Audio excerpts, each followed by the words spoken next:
Hi and welcome to another narration presented by yours truly, Cryptids Roost. Please be so kind as to throat punch the like button and smack the ass of the subscription button as well. And remember to tap the notification bell and then select all. That way you'll receive all notifications each time I upload a new video. Oh, and don't forget to share the video far and wide. This will help with YouTube's algorithm, will help promote the channel more. If you're going to leave a dislike, please leave a comment as to why. That way I can review what you didn't like about the video and I can possibly make changes in future videos. Thank you. If you enjoyed listening to the following story, be sure to pop over to the author's Reddit profile and drop them a line, or even give them a glowing review. I'm sure they would appreciate it. The link to their Reddit profile will be below in the description. So grab your coffee, sit back and enjoy the show. And don't forget, where fear is, happiness is not. He Sings at Night. This fantastic story is written by Casey Weir Alien, a fantastic author over on Reddit's CreepyPasta and NoSleep subreddits. There's something horribly wrong with my son. He's 6 months old and life started as normally as most children's. My wife and I were absolutely thrilled when we found out she was pregnant. We spent months designing and creating his bedroom. We went to parenting classes and invested in the best monitoring and safety equipment we could afford. Looking back, we probably went a little overboard, but he was our first child, and how could we not? We had been trying to conceive for 4 years and had just about given up hope when he was conceived. My wife is very earthy. She prefers organic and natural products. She's not opposed to science or reason by any means, but she does prefer to live life as naturally as possible. Given this, it was natural that she would choose a birthing centre that focused on natural births. The doula she worked with was a very bubbly, middle-aged Scottish woman. There was something about her personality. It could light up the darkest of situations, almost like she was the fire in the middle of a cold, dark winter. When the day finally came, we were packed and as prepared as could be for what lay in store. As the contractions started, we called the centre and quickly started the 15-minute journey there. Between my wife gripping my hand and my other hand white-knuckling the steering wheel, I was surprised I could grab the bags from the car when we got there. Anella, our doula, was waiting for us at the door. She quickly guided us to our room, and soon my wife was settled in and ready to give birth. After what seemed like an eternity, she was in active labour. She was once again crushing my hand, as Anella guided her through breathing exercises and was checking the progression. With one final squeeze of my hand and a lot of grunting and swearing, we could hear our son. He was crying loudly. I looked at Anella and all the colour from her face had drained. She clipped the cord and handed my son to me, running across the room in the same breath. She was flinging cabinets open and digging in every container she could find. Jesus suffering Christ, where are they? What's wrong? Is he okay? I asked, staring at her. I looked down at my son, who seems happy and healthy to me. What's wrong? What's wrong with my boy? Asked my wife. I quickly handed our son to her, feeling the rising sense of urgency. Are you daft in the head, lad? The bairn's been marked by the wee folk. Anella yelled back at me. Glancing at my son, I saw no marks, just what looked like part of some membrane from birth rested across his forehead and cheeks.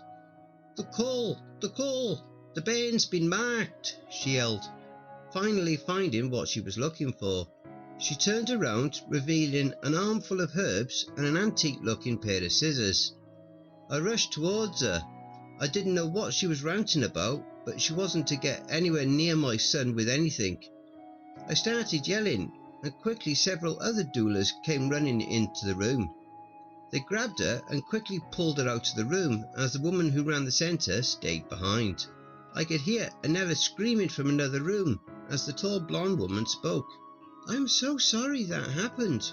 We've called for an ambulance. For my son? I asked worriedly. No, she continued. Your son is fine. We've called for Anella. Something's horribly wrong. She's never behaved like this in all her years here. We're afraid she may be in the middle of some sort of medical emergency. It's the only thing that could explain her behaviour. The rest of our stay there was largely uneventful, and in a few hours we were home. Shaken and still upset, but we were home with our brand new baby boy. For the next few weeks, life was completely normal. We named our son Rowan, and he was a bright, bubbly child. Tiny smiles, an inquisitive stare, he was perfect. Of course, we had those nights where neither one of us slept because he was crying. But even sleep deprivation didn't dull the excitement he brought into our lives. It was when he was about 6 weeks old that the package arrived. It was small and wrapped in brown paper with our address delicately scrawled on it. My wife was with Rowan at his checkup, so I decided to open it.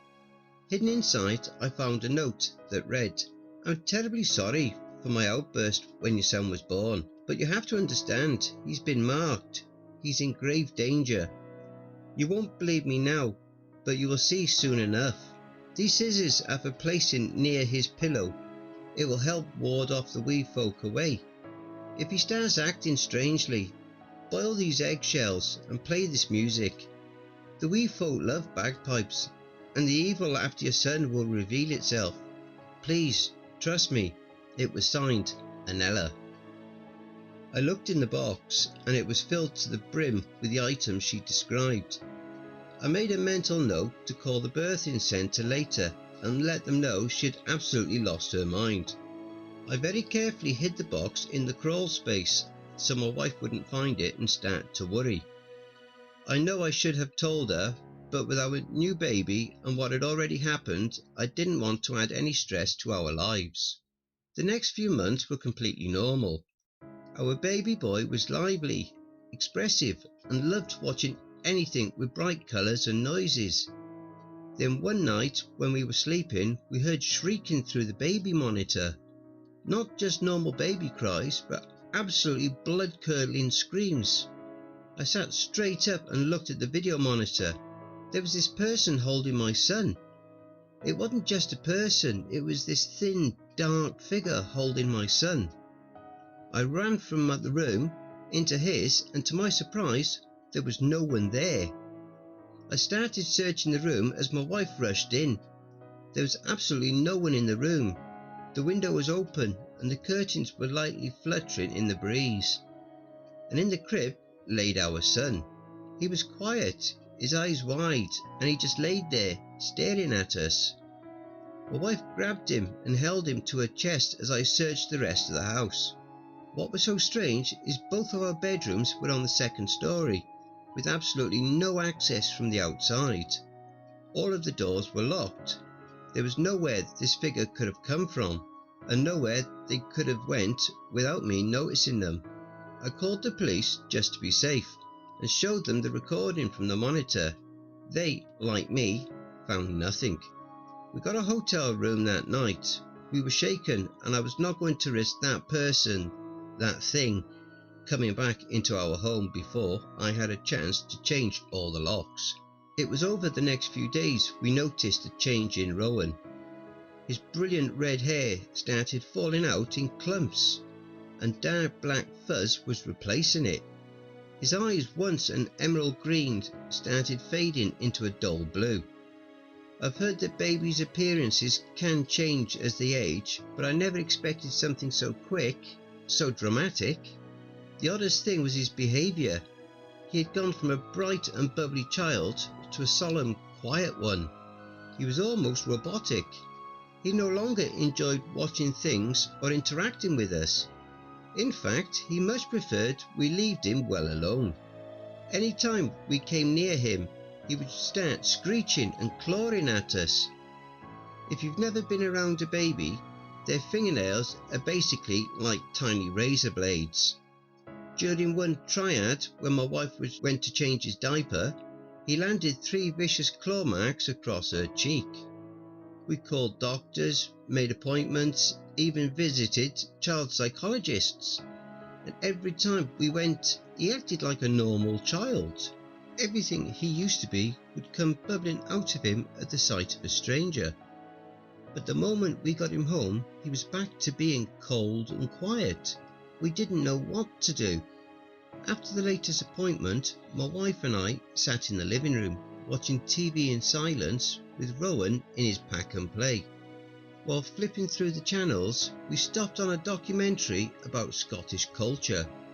They were highlighting stories about fairies and their effects on Scottish culture, when Rowan just stood up in his pack and play, not climbing up the edge like a normal child, just stood like he had been walking for years, and he started screaming.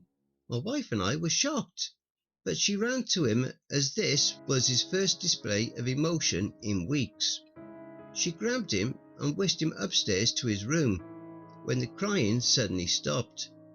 When she came downstairs, she said as soon as she got to his room, his emotions just went deadpan. When we went to bed that night, I laid there awake, just thinking about all the things that had happened. The strange figure, Nella's warnings, it was all swirling around in my head. That's when I decided to get the box out. My wife had appointments the next day, and it would give me a chance to be alone with my son. As soon as my wife had kissed me goodbye and locked the door, I ran to where I'd hidden the box.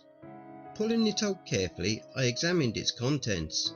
The scissors, eggshells and CD laid out before me. Unsure of what to do, I took everything with me into my son's room and read the note. Carefully, I grabbed the scissors, settling the note down. I placed them near the pillow in my son's crib. No sooner had I turned around than the scissors went flying by my head, missing my ear by centimetres. When I looked back, my son stood in the middle of his crib with an enraged look on his face. Next, I ran downstairs and grabbed our electric kettle. I brought it into his room and started tossing the eggshells into the hot water. "That won't work, Dad. It's been too long, and no one would believe you." A demonic voice came from behind me. I looked, and my son was no longer in his crib, but standing right behind me. "You see, Dad, times have changed. We are not the wee folk we once were, and that old Scottish bitch has nothing that can stop us. Rowan, as you called him, he's gone now, and I am here, so let's just make our time together easy. I don't imagine you'd have much of it left anyway." I locked myself in my office until my wife came home. Knowing she wouldn't believe me, I once again pulled up the video feed from the monitor. We don't know what to do. She's been acting as normally as she can around that thing, but he knows. He just sits there, watching us. We put him to bed like we normally would. I showed my wife the note, and the only thing we had left to try was the CD. We popped it into the old CD player we had and cracked the door. Bagpipes and traditional Scottish music quietly filled the room. Before long, we could hear that demonic voice singing along, in a language we didn't understand. Great, so now our fucking demon child is set up for a career in singing. That was 3 nights ago. He's been singing every night since. My wife and I take the time he's singing to research. Anella was right, and we should have listened. Over the last few days, we've learned that our baby, or what was our baby, is something called a changeling. They appear all over the world in different myths and legends, but the basics are always the same. Fairies of some sort steal a human baby for whatever reason and replace it with one of their own. The things Anella gave us that I ignored are supposed to help protect a baby marked by fairies. The thing is, you only have so much time to get your child back before he becomes one of them. We are too late. The singing just stopped and I hear footsteps upstairs. My wife is in the office with me. Through all our research, we've learned the only way to get rid of a changeling is with fire.